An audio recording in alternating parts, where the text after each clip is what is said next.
Pessoal, vamos continuar nossa aula de modelo atômico, tá? Nosso terceiro pesquisador é Ernest Rutherford, que na verdade era um discípulo de Thomson, né? Ele acreditava que seu mestre Thomson estava certo, então ele acreditava na ideia de que o átomo era eletricamente neutro. Por isso ele criou um experimento que comprovasse a ideia de seu mentor. Ele imaginou o seguinte: ele decidiu bombardear uma lâmina de ouro. Vamos tentar desenhar aqui, turma, ó. Uma lâmina de ouro. E para bombardear essa lâmina, ele utilizou o elemento radioativo polônio, que colocou dentro de uma caixa de chumbo. Então nós temos aqui uma caixa de chumbo e lá dentro o nosso elemento radioativo polônio.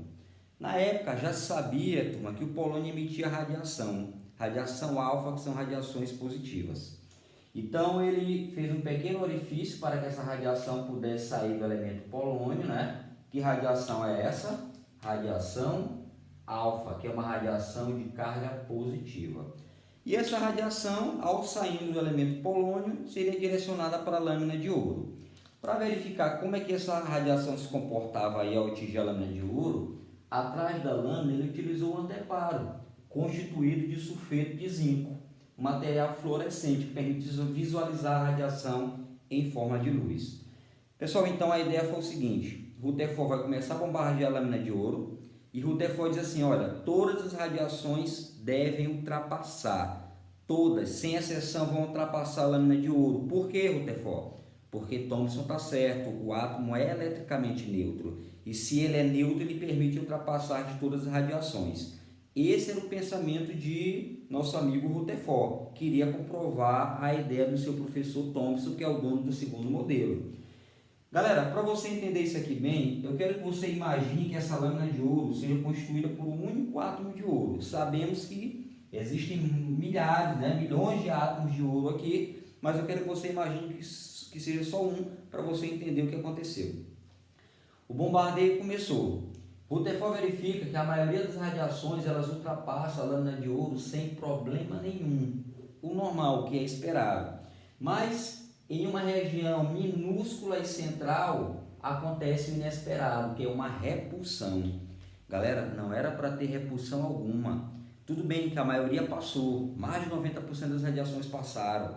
Agora, quando chegou no centro, uma região minúscula e central, aconteceu o inesperado. Qual foi o inesperado? A repulsão da radiação.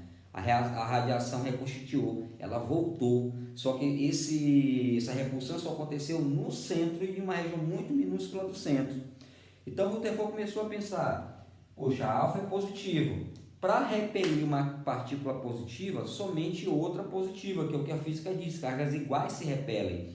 Então isso quer dizer que aqui no centro existe um excesso de cargas positivas, repelindo as cargas positivas da radiação alfa. Então, galera, Thomson estava errado. As cargas positivas não estavam em toda a esfera do átomo.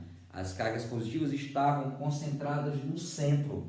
Esse centro Rutherford chamou de núcleo. Então, com essa ideia do bombardeio, Rutherford começou a perceber que o átomo não tinha aquele formato. E o desenho que representa muito bem Rutherford é esse aqui, turma. Para Rutherford, o átomo tem duas regiões. Uma região central e minúscula que ele chamou de núcleo, tá? E uma região que envolve o átomo, uma região externa, que é o que ele chamou de eletrosfera. Então, pela primeira vez, o átomo ganhou a ideia de que ele possui duas regiões, núcleo e eletrosfera. O núcleo, central, minúsculo. A eletrosfera, muito maior, envolve a parte externa do átomo. Rutherford diz que no núcleo é onde nós encontramos as partículas positivas, os prótons, tá? Então as partículas positivas estão no núcleo e as partículas negativas, são os elétrons, estão ao redor do núcleo em uma órbita se movimentando na eletrosfera. Então na eletrosfera eu tenho as partículas negativas que estão em constante movimento ao redor do núcleo, o tempo inteiro se movimentando, tipo os planetas ao redor do Sol. Então, turma, os elétrons estão em uma órbita, tá certo? E com a ajuda de um discípulo, depois de algum tempo, Rutherford detectou que no núcleo não existia só prótons, também existe uma outra partícula lá desprovida de cargas, chamadas de nêutrons, tá? Por isso esse nome, não tinha carga alguma. Junto com o discípulo conseguiram chegar nessa conclusão. Mas, senhores, pela primeira vez o átomo tem duas regiões e três partículas fundamentais. Lá dentro do núcleo, prótons e nêutrons. Prótons positivos, nêutrons não têm carga. Na eletrosfera, elétrons são partículas negativas. Então eu tenho três partículas dentro de duas regiões. O que esse modelo de Rutherford também nos traz? Ele diz que a maioria das radiações passaram sem sofrer desvio, porque essas radiações elas estavam vindo em direção a esse espaço que corresponde do núcleo até a eletrosfera. Turma, do núcleo até chegar na eletrosfera, para Rutherford, não existia nada dentro do átomo, nada. Ele era elétrico, ele era com espaços vazios, ele contém espaços vazios, segundo Rutherford. Então, por isso que a maioria das radiações passaram. Pessoal, a diferença de tamanho do núcleo ao tamanho da eletrosfera é absurda, é coisa de 10.000 ou 100.000 vezes de diferença de tamanho. É como se você estivesse num estádio de futebol, tipo o Castelão aqui em São Luís, e você ali na arquibancada, como se você estivesse na eletrosfera, e uma bola de tênis no meio dessa arquibancada representando o núcleo, tá? No meio da arquibancada não, no meio do campo de futebol. Então imagine você sentado na arquibancada, você é um elétron, tá? Você está na eletrosfera e lá no meio do campo de futebol, ali no meio lá tem uma bola de tênis, ali seria o núcleo. É uma diferença de tamanho absurda, né? Mas senhores, vamos lá. Ele bombardeou uma lâmina de quê? Uma lâmina de ouro.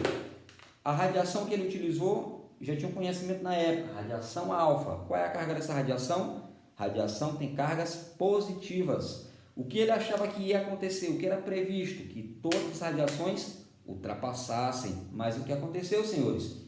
A maioria passou e pouquíssimas sofreram a repulsão. Aonde? No núcleo. Por que núcleo? Porque foi no centro do átomo, tá legal? Então, segundo Rutherford, o átomo tem duas regiões e três partículas. E o modelo de Rutherford também tem um apelido. É o modelo do sistema solar ou sistema planetário. E aí, turma, tem lógica? O Sol paradinho, como se fosse aqui o núcleo, e os planetas seriam os elétrons em movimento o tempo inteiro. Então, é o nosso sistema solar, modelo de Rutherford. Turma, de todos os modelos, Rutherford foi o cara. Depois de Rutherford vai vir o próximo, que também era discípulo de Rutherford. Contribuiu, melhorou um pouquinho, acrescentou, mas ele não trouxe mudanças radicais, tá? Galera, o próximo modelo eu vou apagar. Vou sair aqui, deixar você dar uma olhadinha aí no quadro, para você depois printar, olhar, copiar a sua aula, você que achar interessante. Tá? E nós vamos apagar.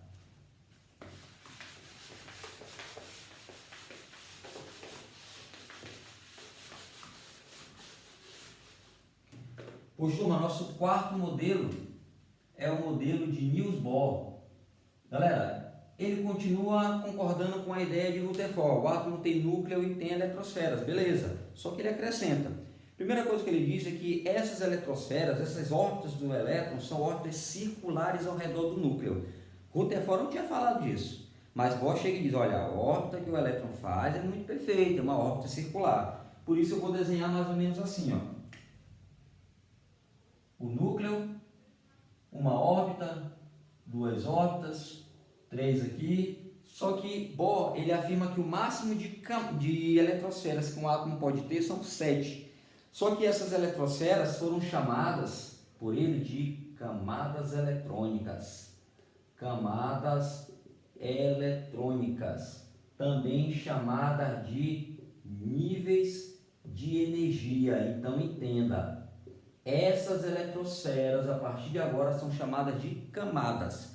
Tiago, então qual é o máximo de camadas que um átomo pode ter segundo o modelo de Bohr? 7 camadas, 7 eletrosferas, 7 níveis de energia. Por que esse nome? Porque cada nível desse, cada camada dessa tem uma energia fixa que mantém um elétron em movimento. Então eu tenho um elétron em todas essas camadas, tá?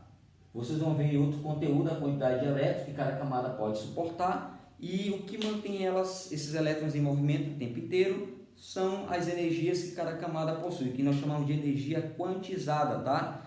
Agora, senhores, o que chama mais a atenção nesse modelo é porque Bohr, ele diz que o elétron pode sair de uma camada menor para outra maior. Galera, o elétron, ele pode sair da sua camada de origem e saltar para camadas maiores, ó. Isso aqui é possível, esse salto, que a gente chama de salto quântico. Agora entenda, o elétron só vai sair da sua camada de origem para camadas maiores, saltando, se ele absorver energia. Se ele absorver energia, o salto vai acontecer. Então, quanto mais energia ele absorve, vou anotar aqui, ó, absorção de energia. Quanto mais energia ele absorve, maior vai ser o salto. Então vamos pensar aqui na lógica. Ele absorve energia, ele salta. Tá absorvendo, tá saltando. E quando ele voltar? Porque esse elétron também retorna para a sua origem, para a sua camada de origem, que é a camada mais próxima do núcleo. Galera, se para saltar ele teve que absorver, qual é a lógica? Quando ele retornar, ele vai o quê? Liberar essa energia, ó. Liberação de energia. É uma liberação em forma de luz que nós chamamos de fóton. Ah, Thiago, então toda vez que o elétron voltar, o átomo vai liberar a luz, vai liberar energia, só que no formato de luz, vai liberar fóton. Então, turma, o fóton, a liberação de energia é quando ele retorna para a origem, da onde ele saiu no início. Isso é o que acontece com os fogos de artifício. Vamos imaginar aqui final do ano, que nós temos a queima de fogos. Você costuma ver isso lá em Nova York, né? Alguns aí em Copacabana, eu só consigo ver no quintal aqui de casa, né? É o máximo que eu consigo. Então, galera, os fogos têm átomos? Com certeza, né? Se eles têm átomos, eles têm elétrons. Eu vou acender os fogos, vou riscar lá o palito de fósforo, o isqueiro, vou acender. Quando eu estou fazendo isso, estou fornecendo energia para aquele átomo. Estou fornecendo energia para o elétron. O elétron absorve energia e ele vai o quê? Ele vai saltar. Chega um momento que não tem mais para onde ele saltar, ele retorna. Só quando ele retorna, ele libera a luz. Então aquela iluminação todinha, coisa linda na queima de fogos, aquela luminosidade toda, nada mais é, papai, que o elétron voltando para sua camada de origem. Que coisa linda, né? Ele está retornando, por isso está liberando aquela luz. Agora, a cor, amarelo, vermelho, verde, depende do átomo que eu encontro, o tipo de átomo que eu encontro nos fogos, tá bom? Mas aquela queima de fogos só existe graças ao retorno do elétron para sua camada de origem, que é o tal do fóton. Mas, turma, o modelo de Rutherford também tem um apelido. Ele ficou conhecido como modelo Rutherford-Bohr, por conta dos acréscimos que ele faz ao modelo de Rutherford. Ele não é o modelo atual, mas a gente para até aqui essa aula, tá? Com esses 4 evolucionistas, os 4 principais, até chegar mais à frente, uma futura aula, falando sobre o modelo atual, com contribuição de outros aí. Não existe um dono especial para o modelo, né? Mas quando você fala em evolução do átomo, evolução atômica, modelo atômico, temos que lembrar desses 4. Dalton, pai da teoria atômica, bola de bilhar. Thomson, modelo do pudim de passas. Rutherford, modelo do sistema solar. E o nosso amigo Niels Bohr com o 4º modelo. Tá legal? Espero que você tenha entendido um pouco sobre o átomo. Assistam as 2 aulas. Essa aqui é a aula 2 sobre modelos atômicos. A primeira nós falamos de Dalton e Thomson.